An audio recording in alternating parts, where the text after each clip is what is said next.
Hi hello ನಮಸ್ತೆ welcome to my YouTube channel ಆತ್ಮೀಯ ಶಿಕ್ಷಕ ಮಿತ್ರರೇ. ಇವತ್ತಿನ ವಿಡಿಯೋದಲ್ಲಿ LBA ರಿವೈಸ್ಡ್ ಮಟೀರಿಯಲನ್ನು ಈಗಾಗಲೇ ಇಲಾಖೆ ವೆಬ್ಸೈಟಲ್ಲಿ ಬಿಟ್ಟಿರ್ತಾರೆ. ಅದನ್ನು ಹೇಗೆ ನಾವು ಡೌನ್ಲೋಡ್ ಮಾಡಿ ಬಳಸ್ಕೊಳ್ಳೋದು ಅನ್ನುವಂಥದ್ದನ್ನು ನಾನು ಈ ವಿಡಿಯೋದಲ್ಲಿ ಸಂಪೂರ್ಣವಾಗಿ ತೋರಿಸ್ಕೊಡ್ತಾ ಇದ್ದೀನಿ. ಮೊದಲು ನಿಮ್ಮ ಮೊಬೈಲ್ನಲ್ಲಿ ಅಥವಾ ನಿಮ್ಮ ಒಂದು PC ಯಲ್ಲಿ ನೀವು ಸರ್ಚ್ ಮಾಡಿ LBA DSRT ಅಂತ, ಅಥವಾ ನಾನು ನನ್ನ ಡಿಸ್ಕ್ರಿಪ್ಷನಲ್ಲಿ ಲಿಂಕನ್ನು ಕೊಟ್ಟಿರ್ತೇನೆ.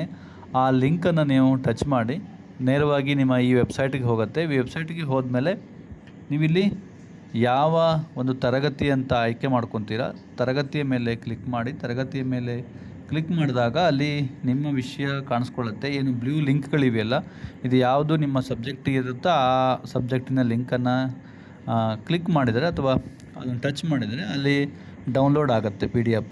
ಸ್ನೇಹಿತರೆ, ನಾನು ಎಲ್ಲ ವಿಷಯದ ಬಿಟ್ಟಿರ್ತಾರೆ ಅನ್ನುವಂಥ ಒಂದು ಕುತೂಹಲದಲ್ಲಿ ಓಪನ್ ಮಾಡಿದ್ದೀವಿ. ಆದರೆ ಕೇವಲ 10ನೇ ತರಗತಿಯ ಒಂದು LBA ಮಟೀರಿಯಲ್ ಮಾತ್ರ ರಿವೈಸ್ಡ್ ಆಗಿದೆ. 8, 9 ಎಲ್ಲ ಅದೇ ಇದೆ, ಹಳೆಯದೇ ಇದೆ. 8ನೇ ತರಗತಿಯ ವಿಜ್ಞಾನ ಮತ್ತು ಗಣಿತ ಏನಾಗಿದೆ ಅಂತಂದರೆ ಪುಸ್ತಕ ಬದಲಾಗಿದೆ, ಆದರೆ LBA ಹೋದ ವರ್ಷದ ಬಳಸುವ ಹಾಗಿಲ್ಲ.